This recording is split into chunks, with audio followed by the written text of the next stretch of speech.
Hello everyone and welcome back to another video. I hope that you are all doing well. Today we'll be comparing the ToLiss A320 and the Fenix A320 to show some insight into the differences between the two.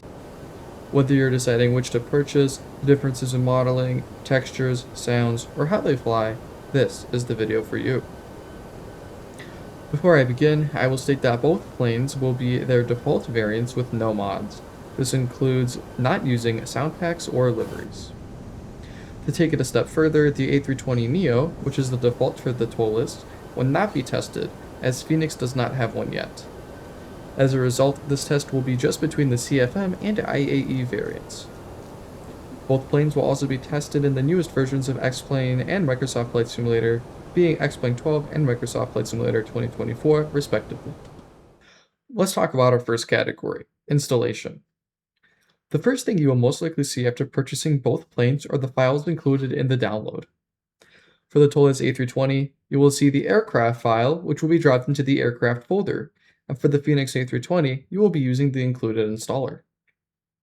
When it comes to installing both, it is both simple and straightforward.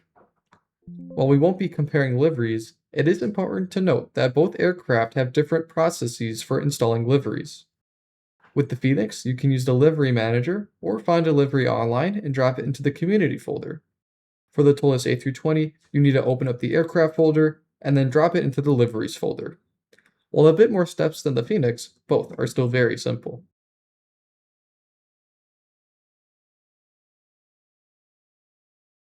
Next, let's talk about loading it up for the first time and the customizability of both aircraft. ToLiss runs in the simulator after you activate the license, and so do all the plugins that are associated with it, while the Fenix requires you to run the external app. Both aircraft give you the option to change the engine type. When it comes to the ToLiss, you can load up the aircraft and change the engine variants inside the actual simulator, while for the Fenix A320, you need to exit back into the menu. Both have the ability to change minor details while already loaded in, although the Fenix has more customizability. One thing that can be changed in the Fenix that is fixed in the ToLiss is the brake van configuration. On the ToLiss, it is always there, while the Fenix has a toggle. Next up, let's talk about modeling and textures. Out of the box, the Fenix A320 has a higher detail. Things are modeled more precisely, and the textures are higher quality.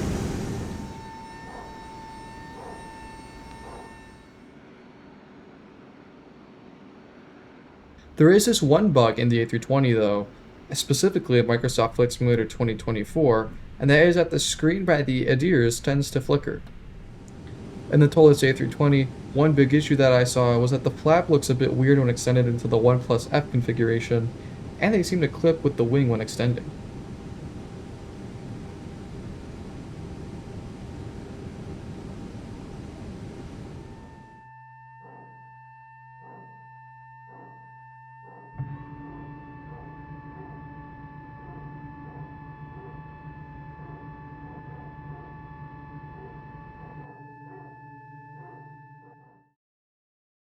Our next section we're going to cover is working parts.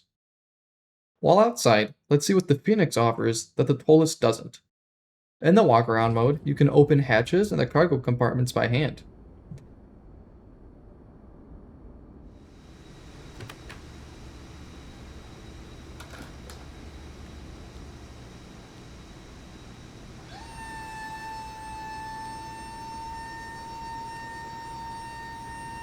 Additionally, making our way into the cabin, you can turn on the cabin lights with this switch on the ceiling.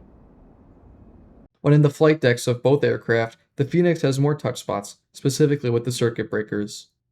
The Fenix A320 has 288 working circuit breakers, while the ToLiss has 130. Don't be mistaken though, both aircraft have failures where the circuit breakers can be cycled to fix the problem.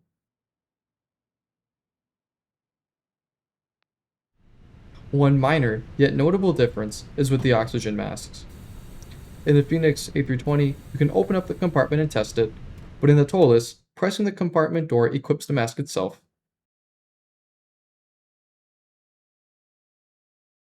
Next up, let's talk about ground services. Both aircraft have stairs, refueling, and loading services. They go about it a bit differently though. When looking at the ToLiss A320, the moment you uplink a flight plan, the aircraft changes the weight. You can also choose to do a slow or a quick refuel. And the Fenix A320, once you uplink a flight plan to the EFB, you can start the services. In the Fenix, this takes time, as it dynamically increases as more passengers get on upon starting the boarding process. One thing with the ToLiss that is different with the Fenix is there are some aircraft that show up that the Fenix doesn't have.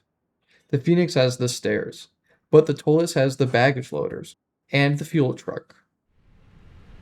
Additionally, the Fenix takes it a step further, and you get an 8 cars message from dispatch with your load sheet. The ToLiss does not have this option by default. Now, let's talk about probably the most important thing when deciding which plane to get. Flying the plane. Both seem to be just fine on the ground. The IAE variants start to roll on their own, while CFM requires a bit more thrust to start moving. The ground handling tends to be very similar as well. It's mainly in the air where things start to change a bit.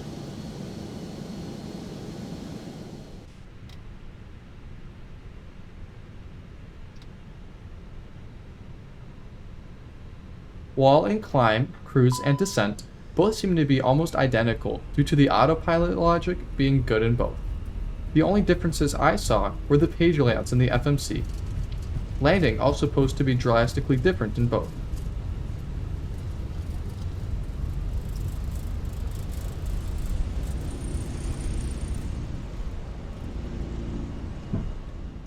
With the Fenix A320, I have noted that the plane tends to float a lot more than the ToLiss A320.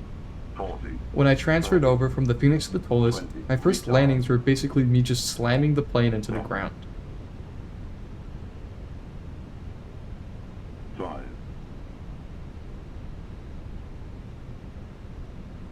Don't sink.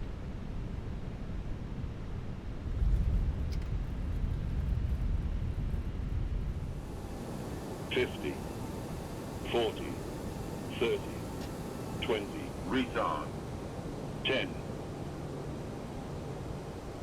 5.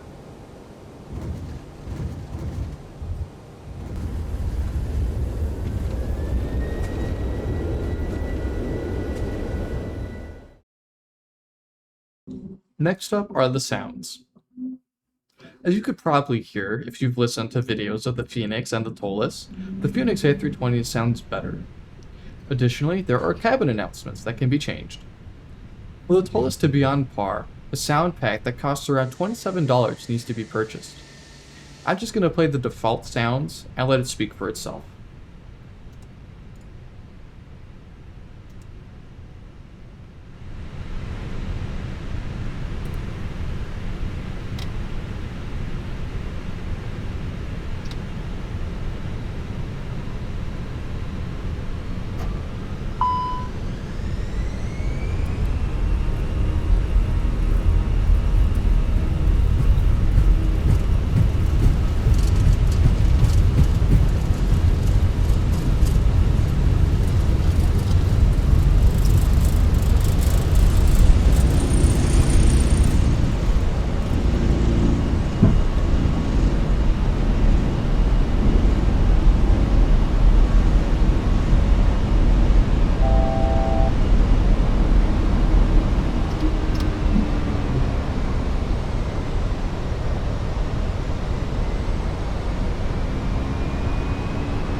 Something important when training on both aircraft are the failures. Both developers did a fantastic job adding injectable failures. Both aircraft have over 100 failures, but Fenix has more. I'm pretty sure they have around 300, while ToLiss has around 200. Nonetheless, both are great. One thing I will add though, is that the Fenix does have a quick reference handbook, which the ToLiss does not offer. This makes it great for if you experience a failure in flight, you can reference the QRH.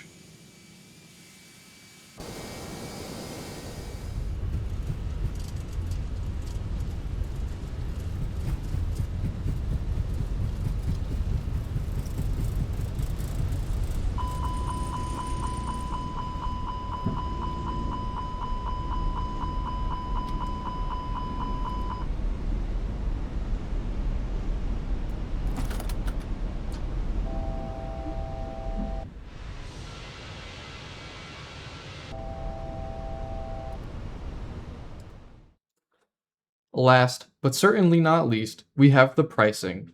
This is definitely a big factor for why people have chosen the Fenix over the ToLiss. The Fenix A320 is around $66, while the ToLiss A320 is $89.99, and you need to pay an additional $29.95 to get the CFM and IAE engines. As mentioned earlier, the Fenix does not have a NEO variant, so if you want an A320 NEO, the ToLiss might be your only way to go. Also, editor note here, this is actually pretty cool. One thing I forgot to mention, this is I guess a bonus. The Fenix does have the ability to put the MCDU and the EFB onto an external device, like an iPad or a Samsung tablet. So if you have that, make sure to give it a try. It's really useful. Anyways, this concludes this short video. I hope that you enjoyed it, and hopefully it sheds some light on the differences between the two. Thank you for watching. Like and subscribe for more content like this, and I will catch you all in the next one. Happy flying!